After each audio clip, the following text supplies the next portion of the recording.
Good morning my dear students. I hope आप सभी लोग स्वस्थ और सकुशल होंगे। मेरी ईश्वर से प्रार्थना है कि यदि किसी को कोई समस्या है या कोई इस कोरोना महामारी के दौर से पीड़ित है, उस दौर से कोई अगर किसी को कोई समस्या है तो ईश्वर उसको इस भयावह समस्या से उबरने की शक्ति प्रदान करे।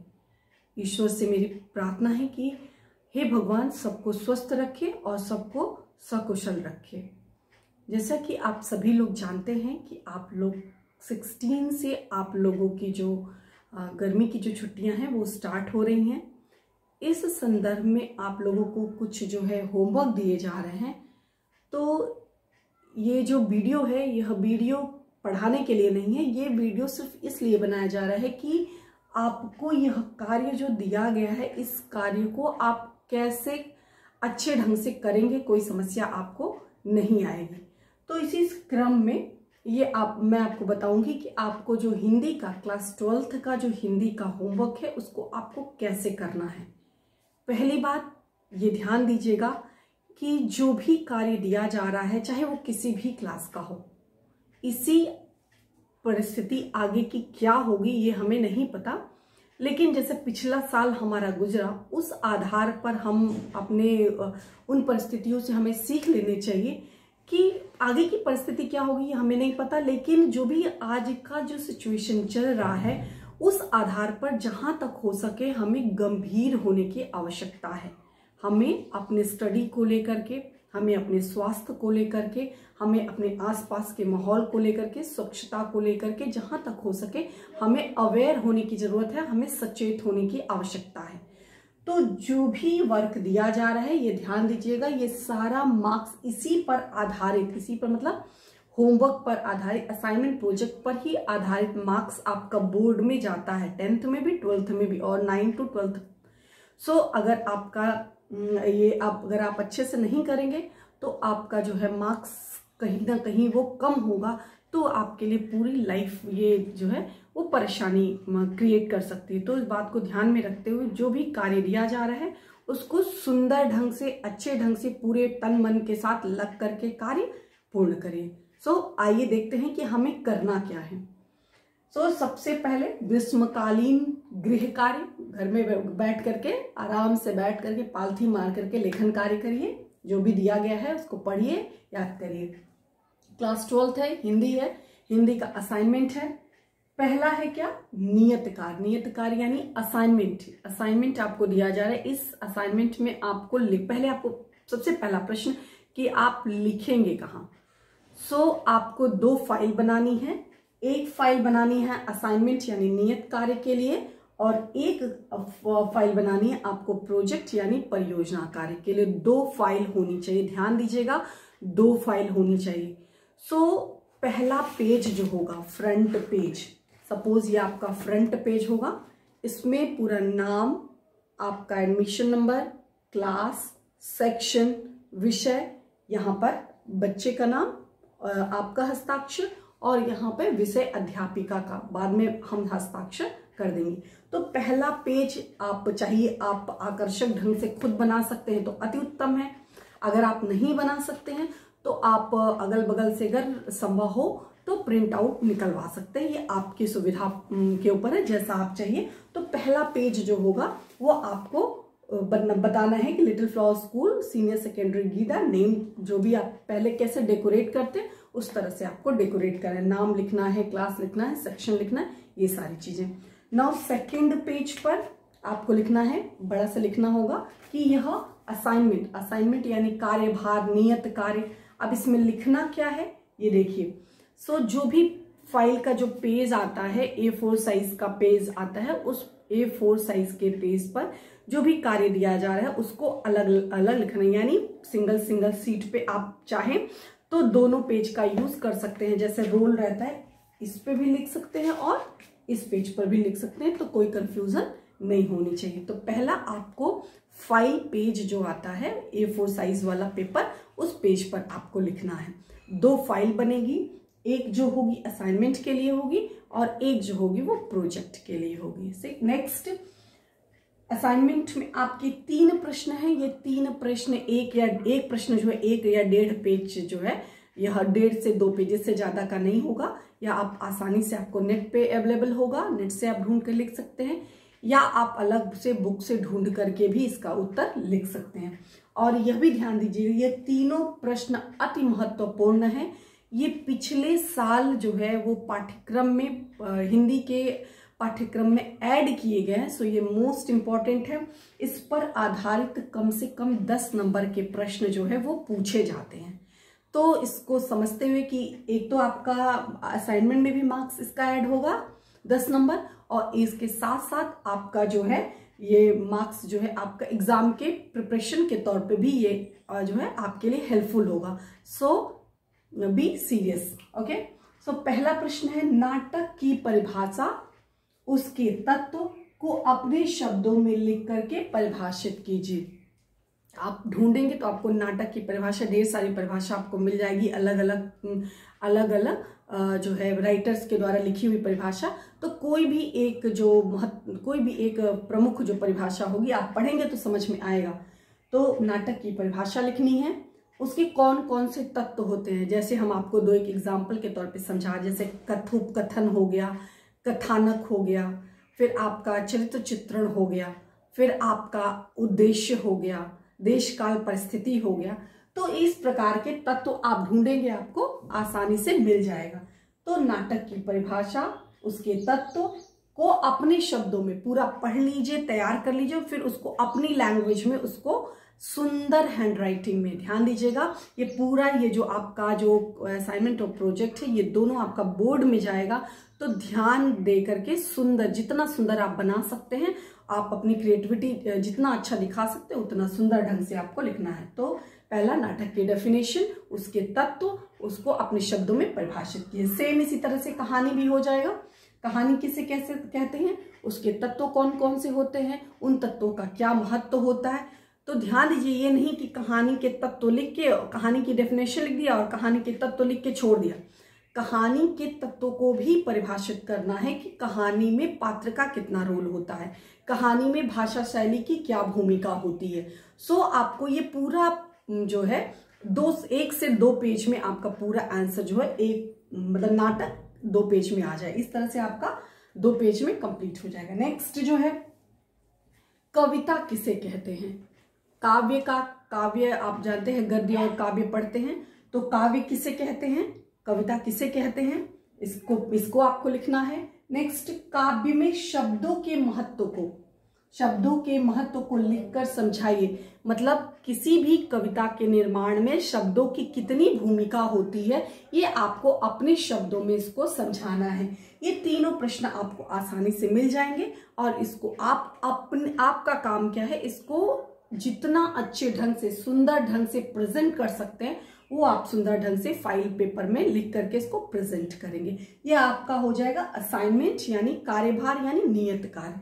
अब नेक्स्ट आ जाइए परियोजना कार्य। अब आपको इसमें क्या करना है, प्रोजेक्ट वर्क में क्या करना है, ध्यान दीजिए।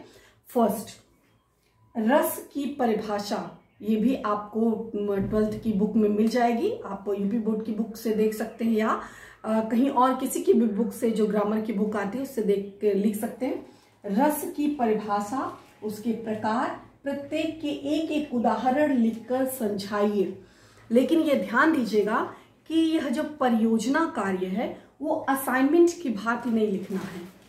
ऐसा नहीं कि आप बुक से देख लिया और उसको अपने शब्दों में ऐसे इस तरह से लिखना नहीं है। आप चाहिए तो इसको प्रेजेंट करने के लिए आप चाहिए तो आप चार्ट पेपर का इस्तेमाल कर सकते हैं, आप चाहिए तो पेंसिल कलर का यूज कर सकते हैं, आप चाहिए तो पेंसिल शेड कर सकते हैं।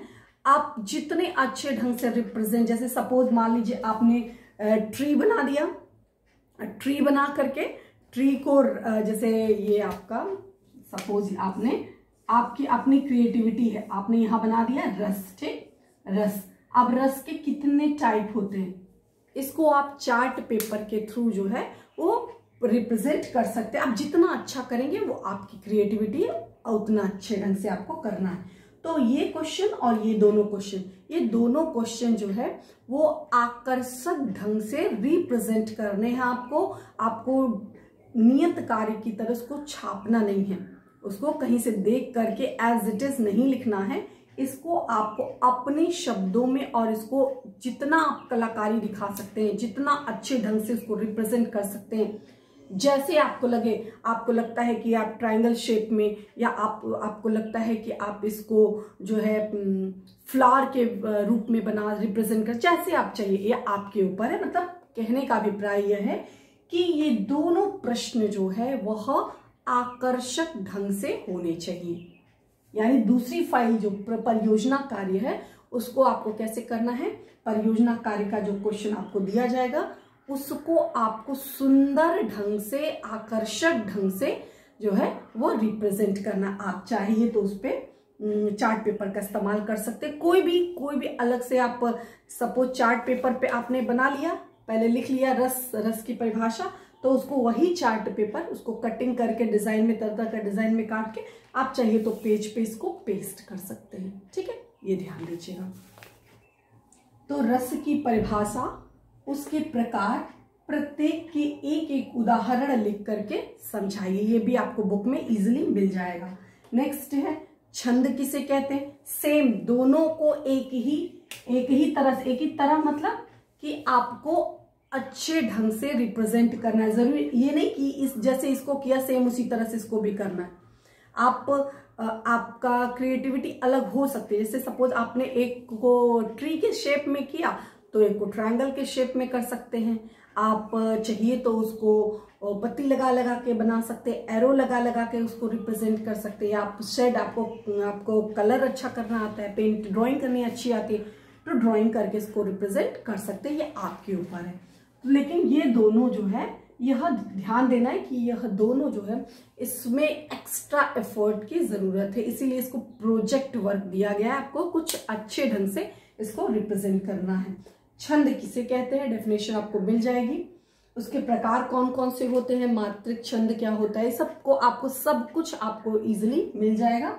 और प्रत्येक के एक एक उदाहरण मात्रा सहित मतलब कौन सी लघु की मात्रा होती है, कौन सी गुरु की मात्रा होती है, ये दोनों आपको लिखना है। ये प्रश्न और ये दोनों प्रश्न, ठीक है। सो यही आपका मेन जो है, यह आपका जो है रिटन वर्क वाला काम है। इसके साथ साथ एक महत्वपूर्ण प्रश्न है, पठित कविता का काव्यात्मक सौंदर्य तैयार करें।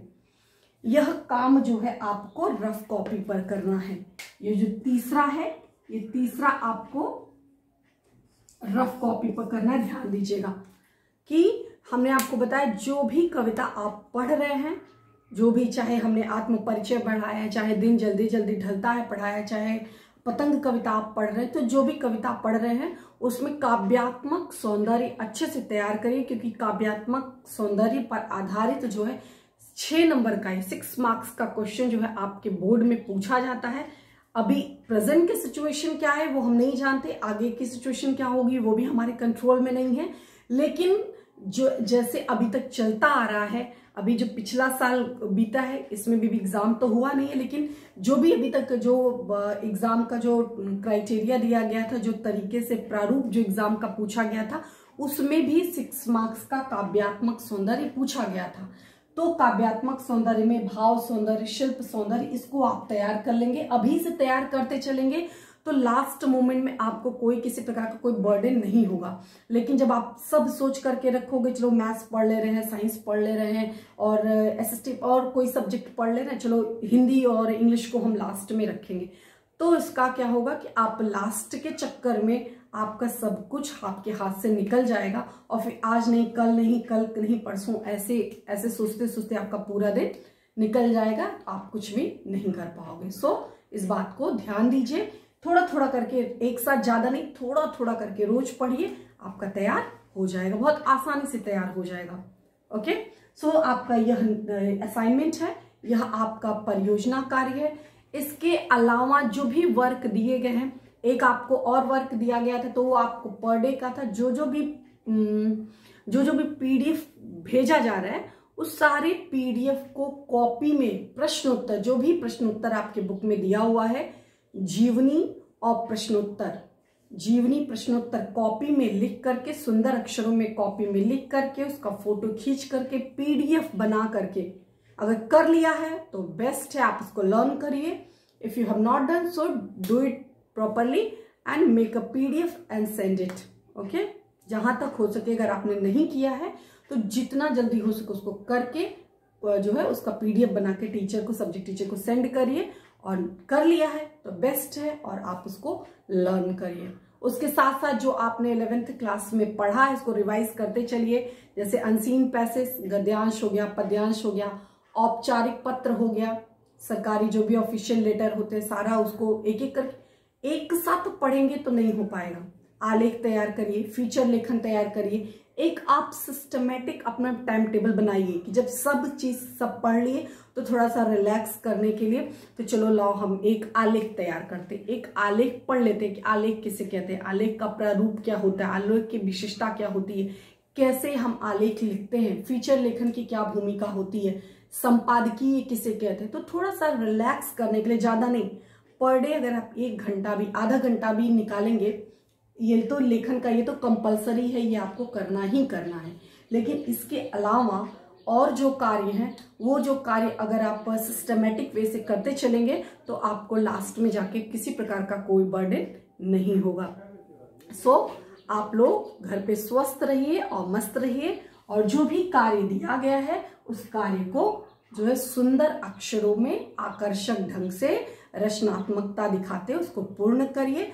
अगर इसके बाद भी आपको कोई डाउट है, कुछ नहीं समझ में आ रहा है, तो आप कॉल करके पूछ सकते हैं। So thank you.